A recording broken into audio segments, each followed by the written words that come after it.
মির্জা ফখরুলের বাসায় শুধু ওবায়দুল কাদের থাকবে কেন? এটা শহীদ পরিবার আশ্রয় নিতে পারে না?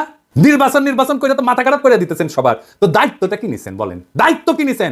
সব দলের এমপি ইলেকশনের নমিনেশন যারা নেবেন তাদের দেখাইতে হবে কোন শহীদ আহত পরিবারের দায়িত্ব নিছেন। দল থেকে না কি দিচ্ছেন সেটা না, আমরা জানতে চাই আপনি নিজে কি করছেন, নিজে ব্যক্তিগতভাবে কি করছেন, আপনার বাসায় আছে কিনা। আগামী বাংলাদেশ সেই নেতা চায় যারা কথায় না কাজে বড় হবে। কাজ দেখান, দায়িত্ব নিতে পারেন। এটা শহীদ পরিবারের দায়িত্ব নেওয়ার হেডম নাই, দেশের দায়িত্ব নেবেন। হ্যাঁ খালান হাইচানি আর কেউ আমার ধরেন, আগে দেখান আপনারা পারেন দায়িত্ব নিতে, তারপরে ভোট চাইতে আসেন।